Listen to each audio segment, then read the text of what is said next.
Bem-vindos ao canal Criança que Lida com Dinheiro. Desde que Isabela é criança, desde que ela nasceu, eu venho cuidando da educação financeira dela. E hoje Isabela já tem 15 anos e a gente continua na mesma construção de conhecimento para que ela se torne uma mulher financeiramente bem-sucedida e independente. E toda vez que a gente faz uma viagem, que esse é o tema da nossa conversa, como viajar de graça, ou melhor, quase de graça, porque viajar de graça acho que não tem essa possibilidade, mas a gente pode pagar as nossas passagens, as nossas viagens de uma forma alternativa e com isso baixar muito o custo. Então, a gente tem alguns passos, alguns procedimentos que a gente costuma fazer na nossa família. Um deles, por exemplo, é tornar aquela viagem um objetivo. Se a gente consegue tornar essa viagem um objetivo, então a gente não permite, a gente não deixa que nada nos desvie desse objetivo. E aí a gente costuma fazer algumas reuniões prévias. E essas reuniões, naturalmente, elas têm uma função clara, que é uma função objetiva, para que a gente possa tentar prever algumas coisas que poderiam dar errado. Parece contraditório, mas prever o que vai dar errado, né? Se é um imprevisto, como é que a gente vai prever? Mas quando a gente faz as nossas reuniões, a gente começa a preparar algumas coisas. A gente busca informações sobre o lugar que a gente gostaria de ir e, a partir daí, o que poderia ser imprevisto, uma surpresa, porque a gente não conhece o lugar, então ela passa a ser uma coisa previsível e, dessa forma, a gente começa a colocar as probabilidades a nosso favor. Para a gente tornar as nossas viagens mais baratas, a gente tomou alguns procedimentos, tomou algumas medidas, né? E fez algumas mudanças na nossa vida. Por exemplo, todo mundo carrega praticamente o seu patrimônio pessoal, o patrimônio de uma vida dentro do bolso, dentro dos telefones celulares. A gente tem os aplicativos de investimentos, de bancos, você recebe por 2, 3 bancos, está tudo ali dentro do teu celular, né? Então, quando você vê uma calça, por exemplo, você vai lá e o banco já está ali, o dinheiro já está ali disponível, você vai lá e gasta, né? Ou então, não tem num banco, mas tem no outro, então você tem 3, 4 aplicativos de banco dentro do seu telefone, você vai lá e gasta. Então, a gente tirou todos os aplicativos de banco do nosso telefone celular. Então, o que acontece? Se eu precisar gastar, se eu quiser gastar, isso vai me dar um pouquinho de trabalho, isso me dá tempo para pensar, e a probabilidade de eu não gastar aquele dinheiro, ela é grande, né? Um segundo passo que a gente deu, uma outra mudança que a gente fez na nossa vida foi diminuir a quantidade de vezes que a gente saiu para almoçar ou para jantar aos finais de semana. Ora, preste atenção, eu falei diminuir, não falei deixar de comer fora, porque a gente se esforça para ganhar dinheiro, é para aproveitar o que o dinheiro pode nos proporcionar. Então, sair para jantar com a minha esposa, com a minha filha, eventualmente, isso é importante. Então, a gente não deixou de fazer isso, apenas a gente diminuiu. Uma outra forma uma outra mudança que a gente promoveu na nossa vida foi usar mais o transporte público. A gente tem nosso carro e o custo com o carro é sempre muito alto. Então, se a gente não tem a necessidade de ir de casa para o trabalho de carro, eu posso pegar o BRT, né? Então, isso me facilita. Eu pego na porta da minha casa, saio na porta do meu trabalho, eu pego num horário que eu não preciso ter os ônibus cheios, lotados, então não se justifica eu ir de carro. Então, eu posso deixar de usar o carro por um tempo, gastar menos e usar mais o transporte público.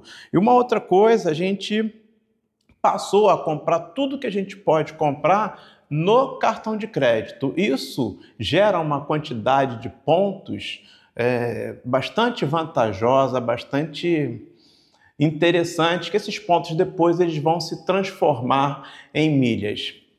O interessante é que quando a gente fala em comer fora, né, almoçar ou jantar num restaurante, eu posso deixar de fazer isso agora por um tempo, porque eu sei que durante a viagem eu vou fazer isso muitas vezes, aliás, quase todo dia praticamente. Então eu posso deixar de fazer agora para fazer isso depois, né? Então a gente fez essas mudanças e isso nos ajudou a conseguir guardar mais dinheiro para poder fazer a nossa viagem.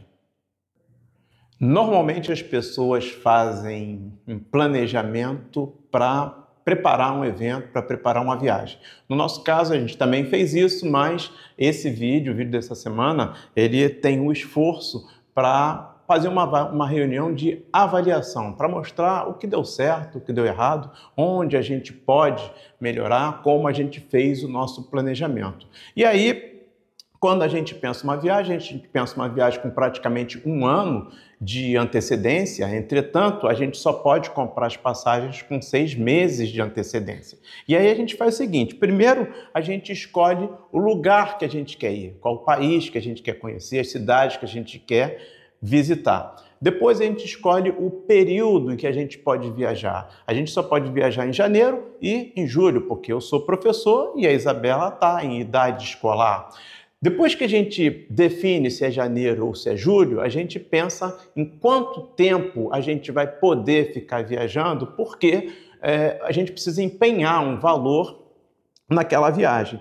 Por exemplo, quando a gente fala do lugar, a gente foi aos Estados Unidos e Canadá, passamos em 2 cidades, né, Nova York e Toronto, então a gente escolhe uma entrada e escolhe uma saída. Dessa vez a gente quis ir a Toronto e voltar a Nova York, mas normalmente a gente deveria ter entrado por Nova York e depois sair por Toronto, porque na medida que você vai a Toronto e volta, você perde tempo e dinheiro. Mas nós optamos por voltar a Nova York porque a gente quis ficar mais tempo em Nova York. E aí quando você não conhece um lugar e você precisa se informar para tentar prever aquilo que é imprevisível, né? Então você precisa das informações e dessa maneira você deixa as probabilidades de alguma coisa dar errado, essas probabilidades começam a trabalhar a teu favor. Por exemplo, as pessoas não levam em consideração na escolha da mala. Uma mala muito grande, ela tem uma taxa extra para despachar, você vai ter uma dificuldade muito grande de colocar essa mala dentro de um Uber.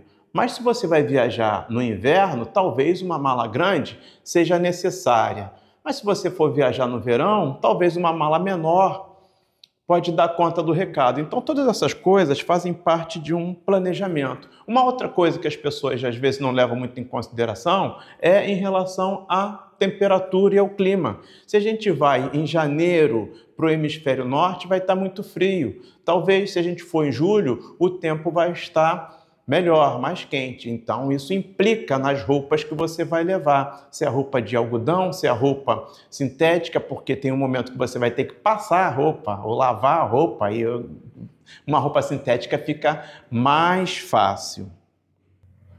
Voltando ainda à questão das informações, é muito interessante que você conhece, ou melhor, que você converse com pessoas que moram na cidade, ou, no mínimo, pessoas que já estiveram nessa cidade mais de uma vez ou várias vezes. A conversa com algumas pessoas, a busca por essas pessoas e a informação que essas pessoas tinham, nos levaram a errar menos. Os erros aconteceram, problemas nós tivemos, mas a gente conseguiu administrar. Por exemplo, quando a gente estava em Toronto, a gente a gente reservou 5 dias, portanto, 5 cafés da manhã. Porém, no último dia, a gente tinha que viajar, o nosso voo era às 7 da manhã, a gente teria que sair do hotel às 4 da manhã. Então, esse café da manhã, a gente perdeu. E isso a gente poderia ter prestado atenção no momento do planejamento, poderia ter sido mais diligente. Bom, eu fui desenrolar lá com o gerente, lá com a pessoa que estava lá no hotel e, infelizmente, tive que entubar esse prejuízo. Uma outra coisa, para você ir ao Canadá, você não precisa de um visto se você entrar de avião. Existe uma autorização chamada ETA, me chamam de ETA, né? E quando você faz essa autorização, quando você preenche online, eles dizem que você não precisa imprimir. Isso já vai estar dentro do sistema. Tá bom, mas eu não vou dar esse mole. Eu imprimi e levei. Quando a gente chegou no aeroporto de Nova York para pegar o voo para Toronto, a moça que estava atendendo, ela falou assim, olha, eu não estou encontrando o ETA da Isabela. Cadê? Aí eu falei, não, tá aqui, ó. E entreguei para ela o papel impresso. Então, são algumas coisas que você recebe uma orientação de quem mora lá, porque eles falam, olha, tá no sistema? Tá bom, tá legal, mas e se não tiver? Então você tem uma comprovação. Uma outra coisa, a gente levou dinheiro, cartão de crédito e levou um dinheiro em carteiras globais. Quando a gente chegou lá, 2 cartões de crédito foram bloqueados. E agora? Como é que você faz? Então você tem que ter um plano B, você tem que ter uma parte de dinheiro, tem que ter outros cartões de crédito para que essas coisas sejam bem resolvidas e com isso você diminua os seus problemas. Agora, essas coisas a gente aprende, não aprendi da minha cabeça, eu aprendi viajando com a experiência, e aprendi com o erro dos outros e aprendi com a informação de pessoas que a gente conhece que costuma viajar. A gente dividiu os nossos recursos em 4 modalidades. Uma parte a gente tinha os pontos dos cartões de crédito, que a gente conseguiu esses pontos através da Livelo, através do Esfera, e a gente foi convertendo para outros programas de fidelidade. Por exemplo, os hotéis, 2 hotéis, a gente usou os pontos da All Accor. Então ficamos nos hotéis da rede All Accor. Um terceiro hotel a gente reservou com as milhas da Smiles. E um quarto hotel a gente teve que pagar com dinheiro, mas a gente usou o hotéis.com porque tínhamos alguns dias, algumas diárias de cortesia e o restante a gente pagou com dinheiro, gerando pontos para a próxima viagem. A segunda modalidade a gente usou as milhas das companhias aéreas. Usamos a Latam e usamos a Smiles. A Latam nos deu a condição de alugar um carro e a Smiles nos deu uma reserva de hotel. Além disso, através da Latam e através da Smiles, a gente conseguiu vender algumas milhas e a gente também já conseguiu algum dinheiro em espécie. Uma outra maneira, a gente usou os dividendos dos investimentos que a gente tem, dividendos das ações, dividendos dos fundos imobiliários. Ora, tudo é dinheiro e tudo é nosso, né? O dinheiro é todo nosso, mas você tem maneiras de gastar esse dinheiro, de empenhar esse dinheiro na viagem, sem que você precise tirar o dinheiro do teu salário. Portanto, 60% da nossa viagem a gente gastou com essas estratégias e apenas 40% a gente usou de recursos próprios. E a quarta modalidade exatamente foi essa, foram os recursos em espécie. A gente dividiu também em 4 modalidades. Uma parte a gente tinha dólares, né? Então, dinheiro em espécie, moeda. Uma parte a gente tinha na carteira da Nomad, uma outra parte na Wise e uma outra parte nos cartões de crédito. Eu havia dito que em algum momento a gente teve 2 cartões de créditos bloqueados, mas a gente tinha levado mais 2. E os cartões de crédito, mesmo bloqueados, eles nos davam uns benefícios. Foram com esses cartões que a gente conseguiu ter acesso à sala VIP. A gente teve sala VIP no Rio de Janeiro, em Miami, em Nova York, em Toronto e depois a volta disso tudo, né? Tivemos mais uma em São Paulo. Então usamos as salas VIPs pelo menos umas 6, 7 vezes contando com essas conexões e às vezes conexões longas. Quanto que você gastaria num restaurante de um aeroporto? E se você multiplica por 3 pessoas, quanto que isso custaria? E mais ainda, se você converte esses dólares para reais, quanto custaria? E os cartões de crédito, mesmo bloqueados, eles nos deram esse benefício. A Wise foi o que a gente mais usou, porque é uma carteira que ela converte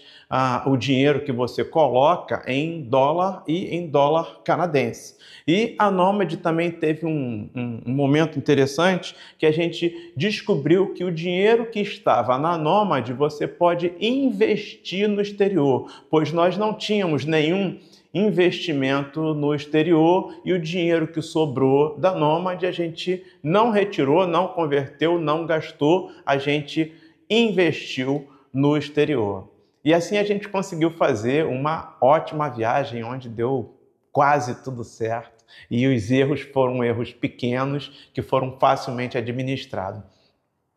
E a Isabela está conosco no planejamento desde que ela era pequenininha, né? Então, gente, uma boa viagem para todos, que a gente possa ter muitas outras viagens. E, Isabela, você sabe muito bem como é que isso funciona. Sabe por quê?